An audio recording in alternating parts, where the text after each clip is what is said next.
여러분 안녕하십니까? C채널 매거진 굿데이 첫 소식입니다.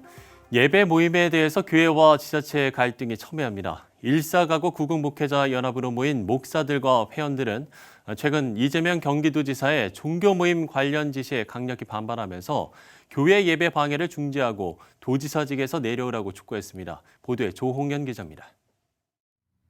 서울시와 경기도청 등 지방자치단체들에서는 코로나19 상황에서 사회적 거리두기 운동의 일환으로 모든 교회를 향해 감염병 예방 방역 수칙을 지킬 것을 권고하고 있습니다.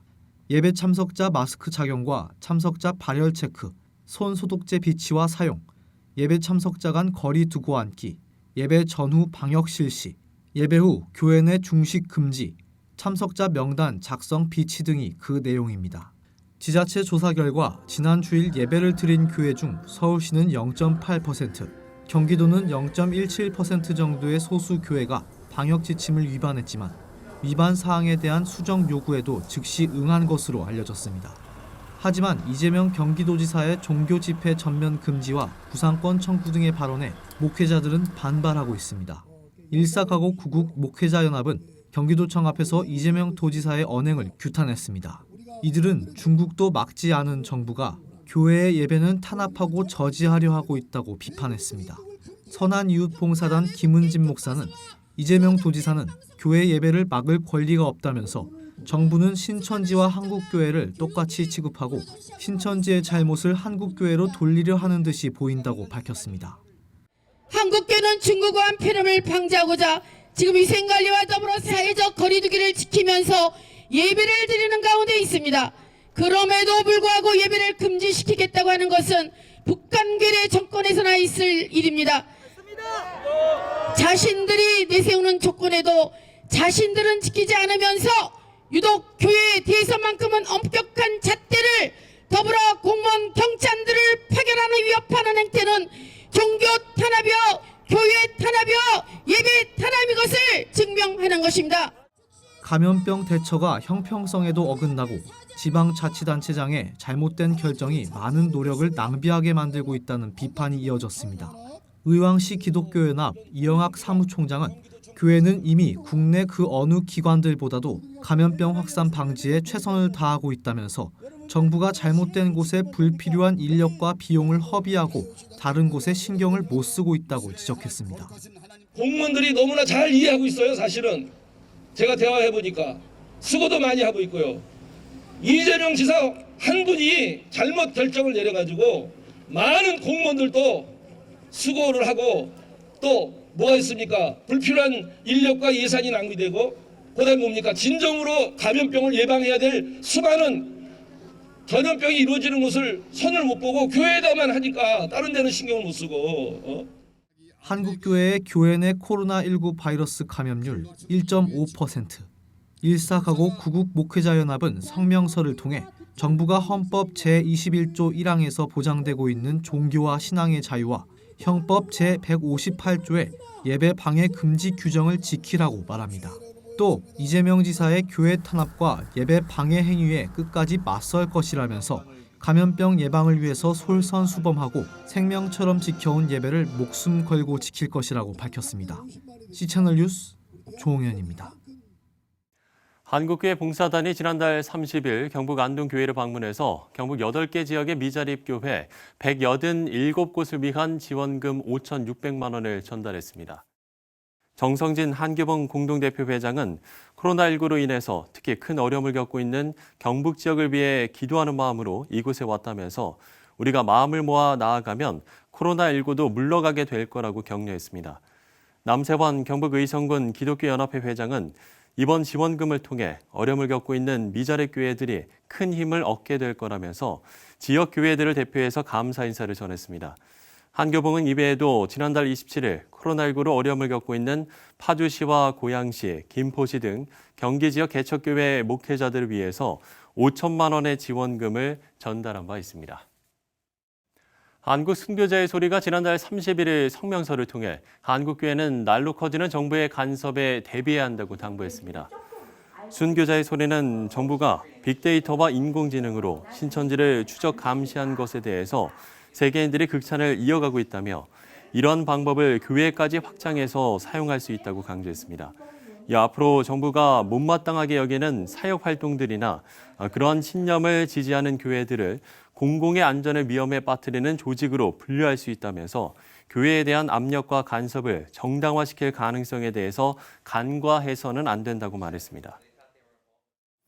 지난달 28일 발생한 고 손인식 목사의 천국 환송 예배가 2일 오전 7시 미국 남가주 베델교회 웹사이트를 통해 생중계됩니다. 고 손인식 목사의 천국 환송 예배에는 코로나19 방역 규제로 인해 유가족들만 참석하며 설교는 손 목사와 함께 북한 복음화를 위해 힘써온 정동제일교회 손기성 담임 목사가 맡았습니다. 고 손인식 목사는 미국 남가주 베델교회에서 은퇴한 이후 우리나라와 미국, 유럽을 오가며 탈북민 강제북송 반대운동과 함께 북한 고아 보호를 위한 적극적인 정책 마련과 북한 복음화 사역에 앞장서 왔습니다.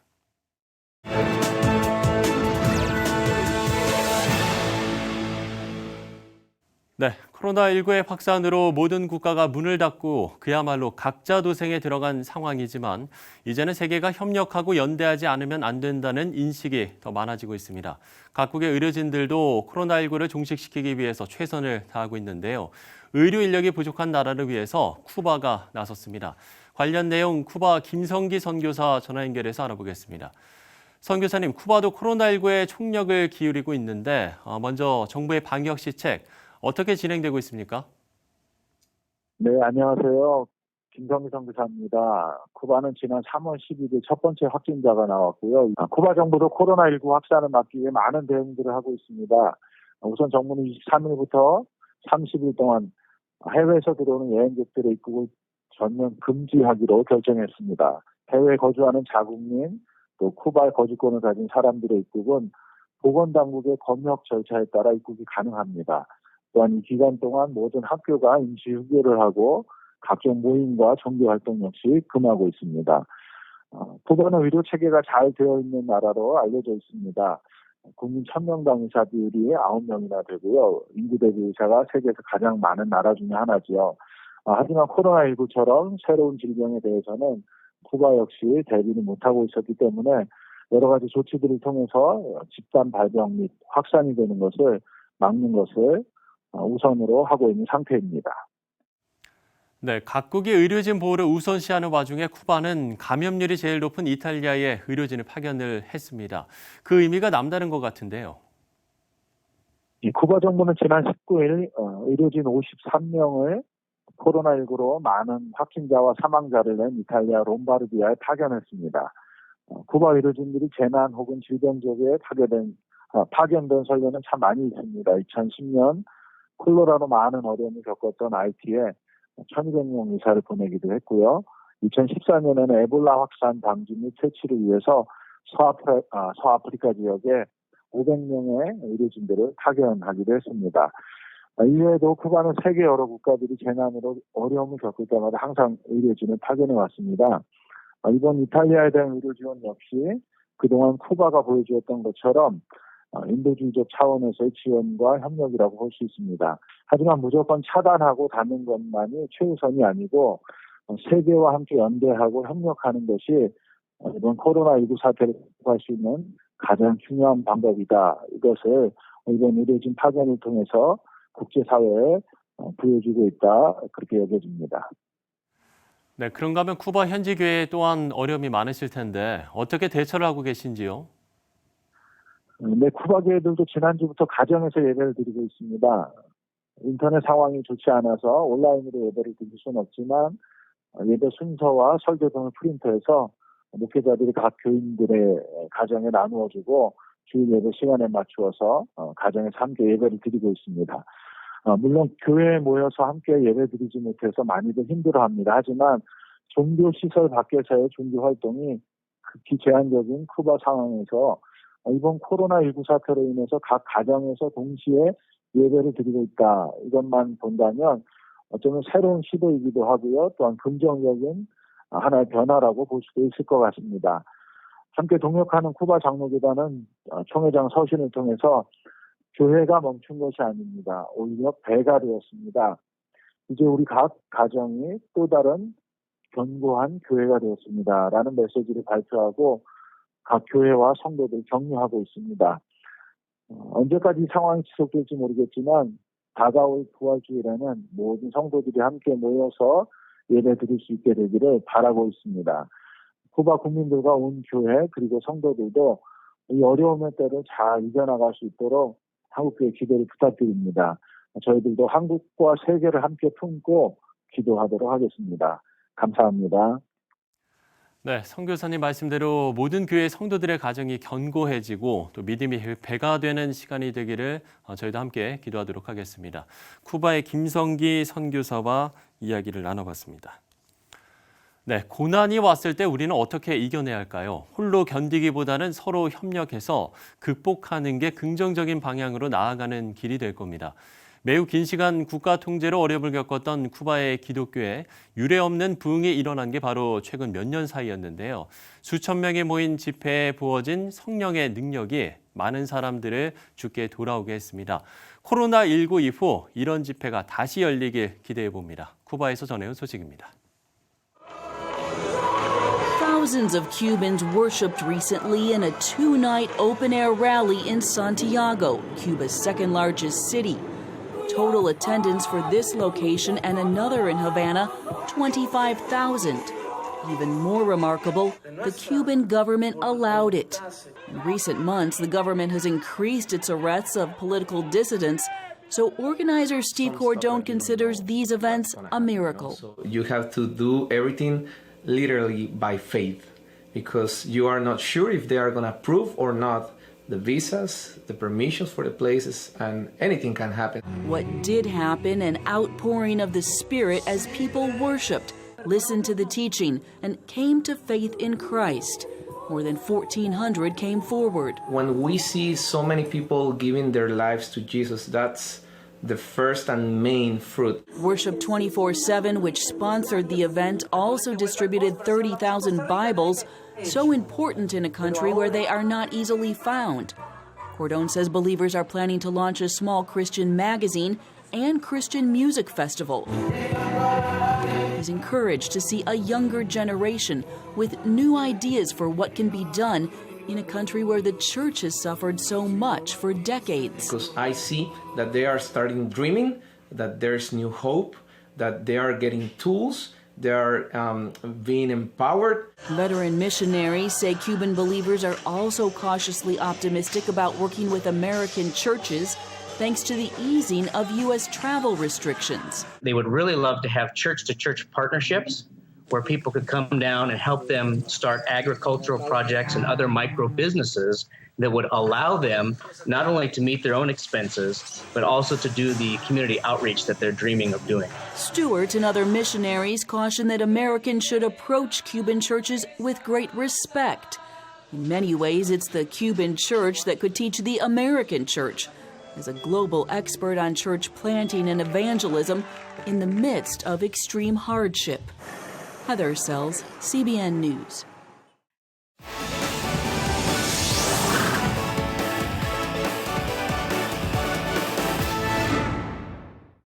네, 세상에 드러난 N번방으로 많은 분들이 큰 충격에 빠졌습니다. 우리가 사는 곳인데 이렇게 다른 세상이 있을 수 있나란 사실 때문인데요. 관련 내용을 하나님의 법, 세상의 법에서 자세히 알아보도록 하겠습니다. 이재만 변호사 스튜디오에 나와주셨습니다. 변호사님 어서 오십시오. 예, 안녕하세요. 예. 자, 신천지로 세상이 떠들썩하더니 이번에는 또 그에 못지않은 사건이 발생을 했습니다. 예. 이 N번방의 실체, 그 드러나기까지가 매우 오랜 시간이 걸렸다고요.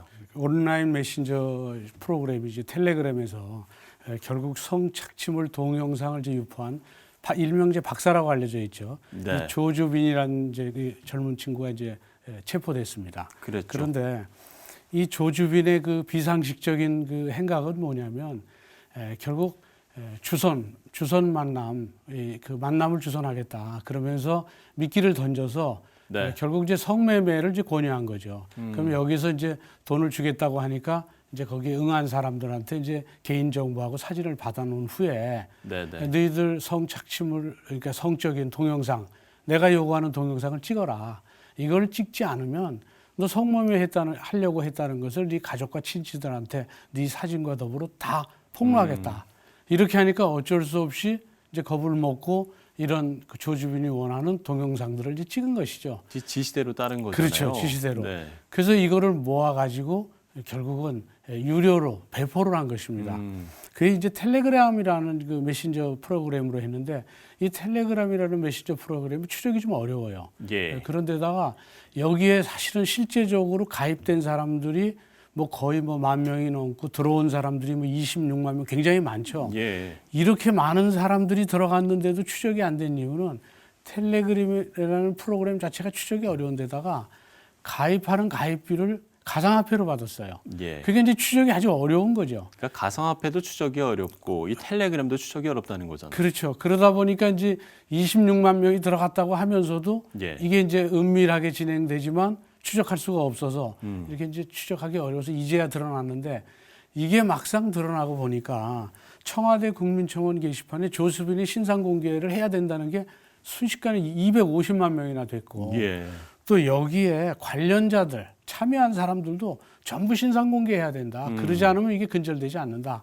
이렇게 또 참여한 사람이 150만 명이 넘을 정도로 사회적으로 굉장히 큰 충격을 준 사건이죠. 그만큼 이제 많은 국민들이 분노를 했고 예. 저 역시도 이 보도 내용들을 접할 때마다 정말 어떻게 저런 일이 있을 수 있나 좀 놀랐는데 상당히 우리가 그 안에서 벌어진 일들을 보면 정말 뭐 상상을 초월한다라고 할 수 있을 것 같아요. 일종의 이제 디지털 성범죄죠. 이제 대면하지 않고 디지털 성범죄이기 때문에 대면하는 것보다는 화면으로 만나니까 더 아주 가학적인 거를 요구하기도 좀 쉬워지죠. 그러니까요. 그러다 보니까 이제 이게 점점 심해지고 또 여기 들어가면 단계별로 더 가학적인 영상일수록 더 이제 비싸게 돈을 받고 배포를 하기 때문에 이 조주빈도 전부 이제 참여자들이 원하는 가학적인 영상을 이제 수위를 높여서 이제 찍게 된 것이죠. 그렇다면 이 피해자들은 이제 어떻게 구했냐 하면 아까 얘기한 것처럼 조건 만남 미끼로 해서 협박을 하기도 하고 심지어는 공익근무요원을 매수해서 정보를 얻기도 하고 개인 정보를 또 하나는 경찰을 사칭해서 또 정보를 얻기도 하고 그래서 여러 가지 방법으로 이 조주빈이가 결국 개인 정보를 얻어서 이 피해자가 74명인데 이 중에서 16명이 미성년자로 알려져 있습니다. 그래서 아주 엽기적이고 가학적인 디지털 성범죄이기 때문에 사회적인 충격이 지금 매우 큰 사건이 있는 것이죠. 예, 그야말로 수사할 게 상당히 많아 보이는데 경찰은 일단은 어디에 좀 초점을 맞추고 수사를 진행하고 있나요?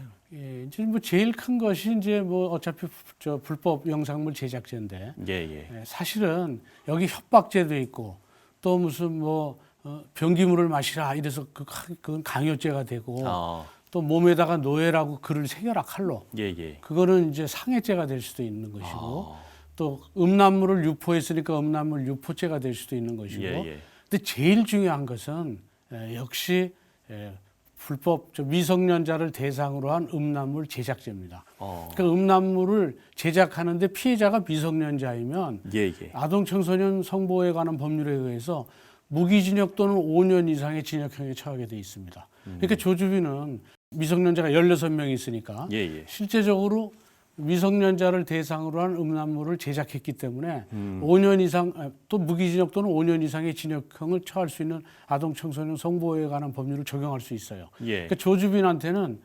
무기징역형을 선고할 수 있는 법 규정은 있습니다. 그런데 이제 지금 이제 사회적으로는 범단으로 처벌해야 되는 거 아니냐. 이 조직폭력배를 소탕하기 위해서 만든 조항이 범단 규정이 있습니다. 범죄단체 조직. 그러니까 조직폭력범도 수사할 때 너 범단으로 처벌하겠다 그러면 굉장히 자기가 가던 모든 내용을 다 술술 얘기할 정도로 굉장히 두려워하는 규정이죠. 근데 이 범단 규정은 사실은 구성 요건이 엄격해요. 체계가 있어야 되고 강령도 있고 지네들끼리 따로 훈련을 하고 뭐 배신하면 죽인다 뭐 여러 가지 이런 걸 만들어 완전 순수 조직폭력배들을 처벌하기 위한 규정이거든요. 근데 이제 이거를 이 조주빈 하체 이렇게 느슨한 이런 데다가 이제 적용하기는 어려운데 실제적으로는 여기엔 이런 것도 적용해야 될 정도로 국민적 분노가 크죠. 근데 범단은 아니더라도 범죄 단체는 아니더라도 범죄 집단 정도도 처벌할 수 있는 규정이 있어요. 그러니까 이거 범죄 집단 아니냐. 예. 그래서 실제적으로 그 보이스피싱 조직들, 이 보이스피싱 조직들을 범죄 집단으로 기소를 했는데 재판에서 1, 2심 다 무죄가 나왔습니다. 그래서 범죄 집단으로도 사실은 처벌하기가 쉽지는 않은 것 같은데 이 조항이 아니더라도 미성년자를 대상으로 한 음란물에 대한 제작죄는 결국 아동 청소년 성보호에 관한 법률에 의해서 무기징역 또는 5년 이상의 징역형에 처할 수 있는 규정이 있기 때문에 이 규정으로 조주빈이라든지 또는 그 일당들은 충분히 중하게 처벌할 수는 있습니다. 앞서서 이제 입장한 사람은 한 26만 명이 네. 될 것이다 이렇게 좀 이야기를 해주셨는데 입장만 해도 처벌을 받는 거냐 이런 좀 질문이 많았다고 합니다. 지금 뭐 국회에서 입장만 해도 처벌을 하는 쪽으로 법을 개정하고 있다고 하던데 좀 자세한 내용을 짚어주신다면요. 원래 이제 음란물 사이트에 가입하고 그거를 보는 것만으로는 처벌할 수 없습니다. 그러니까 입장했다는 사람들을 다 추적해서 그들을 처벌할 수는 없는 것이죠. 그런데 이제 음란물 사이트라고 하더라도 이 메신저의 경우 이 경우는 약간 다릅니다. 결국 텔레그램 메신저는 특성상 시청을 하면 이 자동적으로 저장이 돼요. 다운로드가 된다는 거죠, 영상이. 다운로드가 돼서 이 본 사람은 이거를 반복해서 재생할 수가 있죠. 그런데 아동 청소년 성보호에 관한 법률에 의하면 미성년자가 그 피해자일 경우 미성년자의 성착취물을 다운로드를 받으면 소지한 게 되지 않습니까? 그렇죠. 소지만 해도 처벌받습니다. 그 소지만 해도 1년 이하의 징역이나 또는 2천만 원 이하의 벌금형에 처벌하도록 되어 있어요. 그러니까 이 텔레그램 메신저, 지금 N번방에 들어가서 본 사람들은 피해자가 미성년자인 그런 불법 착취물을 본 사람은 전부 다 소지죄로 처벌받을 수 있습니다. 근데 이제 이 텔레그램 이 프로그램에 의한 게 아니고 이런 메신저 프로그램이 아니고 단지 일반적인 음란 사이트 여기에서 들어가서는 보더라도 이게 다운되는 게 아니기 때문에 처벌받지 않죠. 근데 이제 법원에서는 이 미성년자는 다운이 돼서 소지죄로 처벌을 받는다고 치더라도 성년의 경우 피해자가 성년 경우에도 처벌하자. 일단 소지되면 처벌하자. 이래서 그 법에 대한 개정을 하고 있다는 거죠. 그래서 이제 그 법이 개정된다고 하더라도 이게 소지되지 않고 보기만 하는 거는 처벌할 수는 없죠. 그렇다면 보기만 하는 것도 처벌하자. 이게 국민적 공감대가 되면 이제 보기만 한 것으로도 처벌할 수는 있겠죠. 근데 이제 보기만 한 걸 처벌하는 것은 실제적으로 이제 입증하기가 쉽지는 않겠죠. 그리고 소지를 했다가 그거를 삭제할 수도 있죠. 근데 한번 텔레그램 여기서 메신저로 보고 자동 다운돼서 소지됐다가 이거를 나중에 삭제하더라도 일단 다운로드 되는 순간에 소지죄가 성립되니까 이번에 이제 텔레그램 이 프로그램 이 메신저로 결국 입장한 사람들은 미성년자에 대한 불법 착취물을 봤다 그러면 전부 소지죄로 처벌받게 됩니다. 그렇군요. 자, 그야말로 이번 사안을 보면서 정말 세상이 어떻게 되려고 일어나면서 좀 개탄을 하시는 분들도 많았던 것 같고 저희가 이번 사안도 좀 성경적 관점으로 좀 바라봐야 되지 않을까라는 좀 생각이 듭니다. 변호사님도 좀 이번 사태를 좀 보면서 좀 여러 가지 생각을 많이 하셨을 것 같은데요. 욥기 31장 11절의 말씀에 의하면 그것은 참으로 음란한 일이니 재판에 회부할 제약이로 이런 선구가 있습니다. N번방 그 조주빈 일당이나 그 참관자들은 모두 재판에 회부돼서 처벌받아야 되겠죠. 그런데 만약 이제 여행이 처벌을 이제 피한다고 하더라도 죄악은 여전히 남아 있는 것이죠. 그래서 사실은 이제 젊은 시절에 해야 할 일이 무엇인가를 이제 바로 생각하고 건강하고 건설적이고 이제 더 많은 사람들한테 유익한 일이 되는 일을 이제 도모해야 되겠죠. 그래서 죄인은 스스로 이제 죄를 씻기 위해서 회개하고 기도하면서 성경에도 다윗처럼 이 세상의 빛과 소금으로 이 개과천선하기를 기대하고 있습니다. 6기의 말씀까지 소개를 해주셨는데요. 뭐 동어 반복이 될 수 있겠습니다만 정말 우리가 해야 할 일과 또 해서는 안 될 일을 분별하는 것은 정말 끝까지 놓치지 말고 씨름해야 할 일이라는 것을 다시 한번 생각을 해보게 됩니다. 이재만 변호사와 이야기 나눠봤습니다. 오늘 말씀 고맙습니다. 네, 감사합니다. 일사가구 구국목회자연합이 최근 이재명 경기도지사의 종교 모임 관련 지시에 강력히 반발하고 나섰습니다. 한국교회 봉사단이 지난달 30일 경북 안동교회를 방문해서 경북 8개 지역의 미자립교회 187곳을 위한 지원금 5,600만 원을 전달했습니다. 한국 순교자의 소리가 지난달 31일 성명서를 통해 한국교회는 날로 커지는 정부의 간섭에 대비해야 한다고 당부했습니다. 지난달 28일 발세한 고 손인식 목사의 천국 환송 예배가 2일 오전 7시 미국 남가주 베델교회 웹사이트를 통해 생중계됩니다.